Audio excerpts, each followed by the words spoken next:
Assalamualaikum warahmatullahi wabarakatuh. Bagaimana semua kakak-kakak kabarnya? Semoga tetap dalam keadaan sehat dan semangat ya dalam belajar. Hari ini kita mau belajar Bahasa Indonesia kelas 4 tentang unsur-unsur dan jenis-jenis teks fiksi. Teks fiksi adalah teks atau cerita yang dibuat berdasarkan khayalan yang tidak berdasarkan kenyataan atau hanya imajinasi dari pengarang.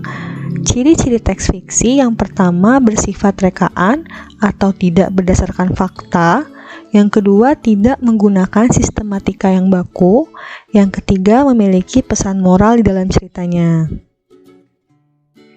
Unsur-unsur teks fiksi yang pertama ada tema. Tema adalah dasar cerita atau sesuatu yang menjadi pokok terbentuknya suatu cerita. Yang kedua ada tokoh. Tokoh adalah pelaku cerita atau sesuatu yang mengalami peristiwa dalam sebuah cerita. Yang ketiga ada alur. Alur adalah rangkaian peristiwa atau kejadian yang terdapat dalam suatu cerita. Yang keempat ada latar. Latar adalah keterangan yang menjelaskan keadaan dalam suatu cerita. Latar dalam teks fiksi dibagi menjadi 3, yaitu latar tempat, latar waktu, dan latar suasana.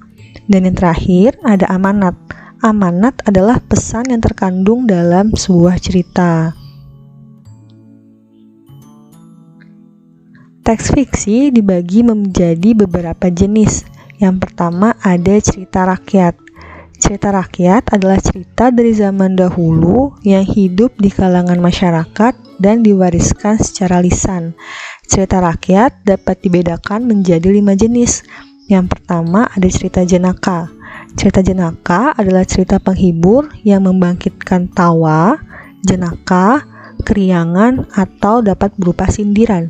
Yang kedua ada mite. Mite adalah cerita yang mempunyai latar belakang sejarah, dipercayai oleh masyarakat sebagai cerita yang benar-benar terjadi, dianggap suci, dan banyak mengandung hal-hal ajaib. Lalu yang ketiga ada fabel. Fabel adalah cerita yang menggambarkan watak manusia yang tokohnya diperankan oleh hewan. Contohnya adalah cerita kancil dan buaya.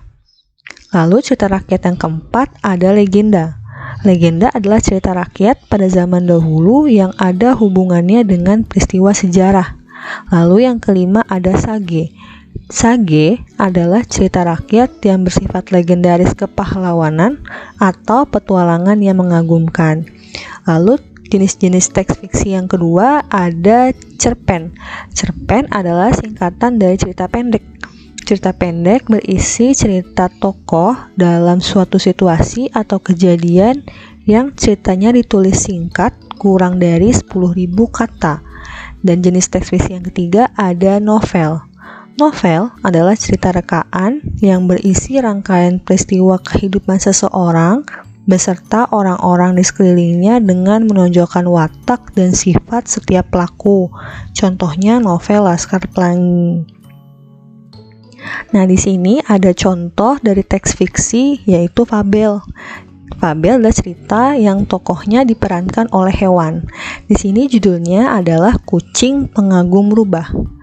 Di sebuah hutan ada seekor kucing lugu yang sangat mengagumi seekor rubah. Suatu hari di tengah hutan, kucing tersebut bertemu dengan seekor rubah yang sombong. "Aku punya banyak kepandaian, sementara kepandaianmu hanya bisa memanjat pohon saja," ejek si rubah pada si kucing lugu. Namun, pada saat yang bersamaan tiba-tiba saja datang pemburu bersama 3 ekor anjing yang galak-galak. Dengan ketakutan, kucing langsung lari memanjat naik ke atas pohon yang tinggi. Kucing pun selamat dari kejaran pemburu dan 3 ekor anjing yang galak. Sementara rubah berlari ketakutan menghindari kejaran pemburu dan ketiga anjingnya. Akhirnya, anjing-anjing pemburu tersebut berhasil mengepung si rubah dan menerkamnya hingga tewas. Nah, dari cerita ini dapat kita ambil unsur-unsur teks fiksinya. Yang pertama, judul teks fiksinya adalah Kucing Pemburu Rubah. Lalu, Temanya adalah kesombongan seekor rubah, karena di situ diceritakan tentang rubah yang sombong. Dia menyombongkan kepandaiannya. Lalu tokohnya ada rubah, kucing, pemburu, dan 3 ekor anjing. Lalu latar tempatnya ada di hutan. Latar waktunya pada siang hari, dan latar suasananya yaitu menegangkan atau menakutkan, karena pada saat itu adalah si kucing dan si rubah berusaha lari dari kejaran pemburu dan juga ketiga anjingnya. Amanat dari cerita kucing pengagum rubah, yang pertama, jangan menyombongkan diri sendiri. Jangan seperti rubah yang dia sombong akan kepandaiannya. Lalu yang kedua, kita tidak boleh merendahkan kemampuan orang lain. Nah, seperti tadi contohnya rubah, dia menyombongkan dirinya dan dia mengejek si kucing yang bilang hanya mempunyai kepandaian memanjat pohon. Padahal kemampuan si kucing itu berhasil menyelamatkan dirinya dari para kejaran pemburu dan juga 3 ekor anjingnya. Nah, alhamdulillah pelajaran kita hari ini sudah selesai.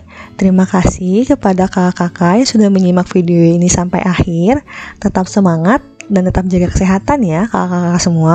Assalamualaikum warahmatullahi wabarakatuh.